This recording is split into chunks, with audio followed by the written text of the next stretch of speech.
Hello, welcome, Cabbage here. In Nier Reincarnation, the spoiler embargo has been lifted for Sun and Moon, so let's do a video here. I want to do a few videos actually. This one here is going to be about the Scarecrow stories, so like Sadio and Priet, Marie and Yuri, and then Yudil and Sarafa. I also want to do a video on Hina and Yuzuki, of course. That's probably the one that people want to talk about the most, but I'll do that next. I also want to think about, like, the cage. We got some more hints about, like, what it is, how it works, maybe how it's related to weapon stories. And then I want to make a video analyzing the trailer for the third season. And then in the comments, I welcome all topics and spoilers, except for future information. So that would be like data mined info.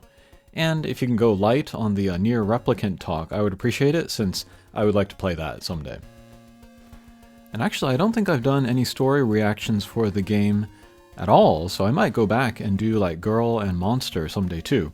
I have things to say about Fio and Lavania. Lately I've been doing story reactions for other games like Nier Automata and Fatal Frame, so I feel more comfortable doing it, and I enjoy doing it.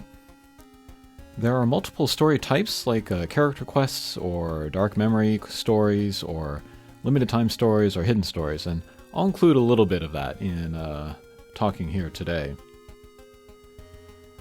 And then the hidden stories, they might reveal the most, but they're also incomplete as of the recording of this video, so I'll do my best based on what we have today. But first we have Sadio and Priet. I've said this before, but Priet brings up in me the most conflicted feelings of any character.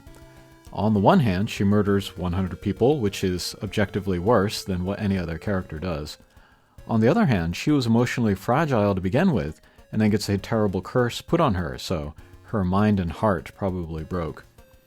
Not to excuse the murders, but yeah, she's a more sympathetic character than when I first saw her. What really turned me around on Priet, however, was the recital at the 2nd anniversary livestream. The voice actor portrayal of her was very sensitive, and that made me see how she is a pitiful character. Regarding the relationship between Sadio and Priet, there's a tendency among the Japanese, not widespread but present enough that I can say it, there is a tendency to obsess about another person to an unhealthy degree. It could be someone you know personally, or it could be like a pop idol.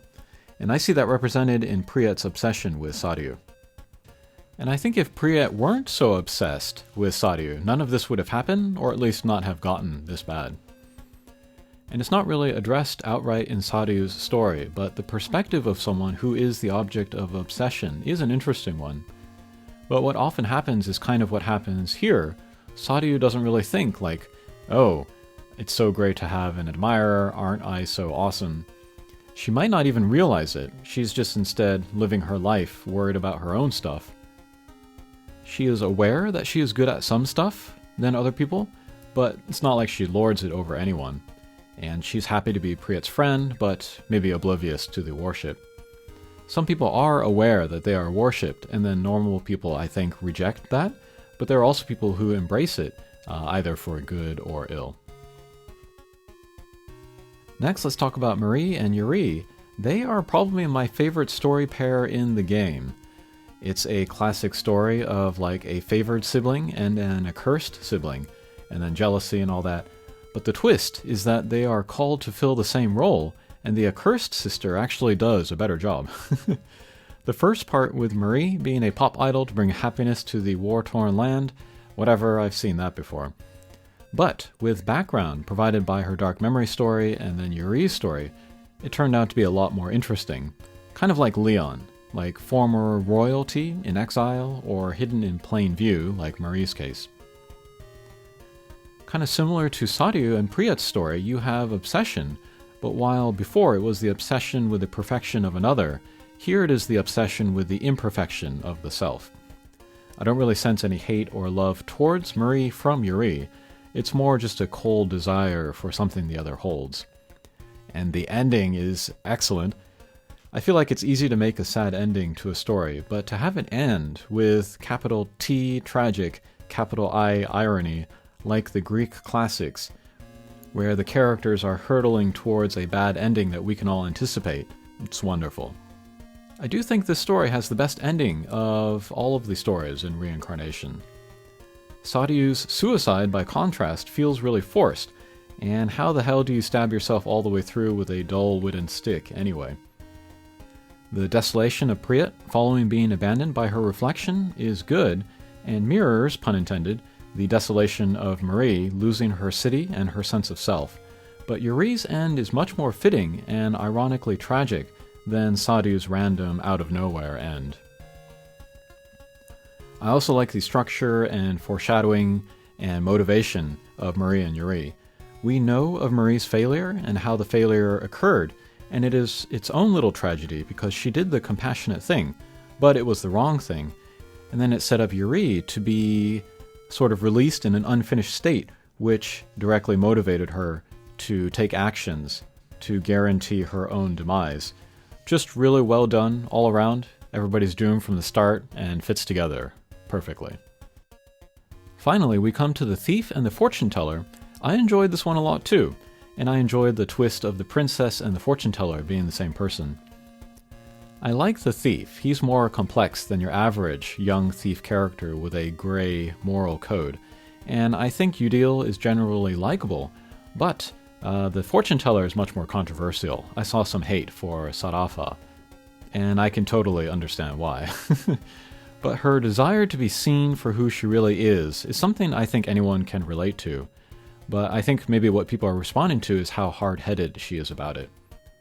Like most of us, I think, would be more forthcoming about saying who we are, or what we like, or what we want, but the fortune teller wants the thief to know her without telling him, which does not seem fair, and is also something kind of common in Japan.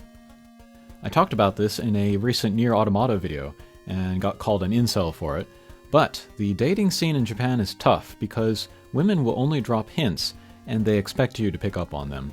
They expect you to have ESP about what they are feeling. I complain about this to some Japanese male friends, and they're like, we don't understand them either. Most hints just fly over my head, and I'm just going to work kind of around those, and if I like someone, I'll say I like them. And if they say they like me, hell, I'll go on a date with them once. But the Japanese, on the one hand, not being super forthcoming about their feelings, and then on the other hand, enjoying way too much the invisible dance before anyone declares, does not mesh well with my mindset. So therefore, the fortune teller becoming heartbroken and vengeful after the thief does not realize the switch should not be terribly surprising, and I feel like as someone who lives a very cloistered life and does not have a lot of real-life experience, it's maybe more understandable why she acts the way that she does. Killing the thief is going pretty far, but it's more believable than Saryu suddenly stabbing herself with a stick. But it could be the first time the fortune teller has ever fallen in love, and we've all been there. We've lost our minds in our first love like we haven't in subsequent loves. And then the fortune teller interacts with people from the outside in two ways. One is like a test, where suitors try to make the princess smile. And then as the fortune teller, it's like it's a service, but she's also kind of twisted in her mindset where she's trying to exert control over people. And so the fortune teller putting the thief through a test is maybe something that she's very familiar with, something that would make sense for her character. So I'm more forgiving of the fortune teller than a lot of people, I think. The thief, however, is not blameless in this either.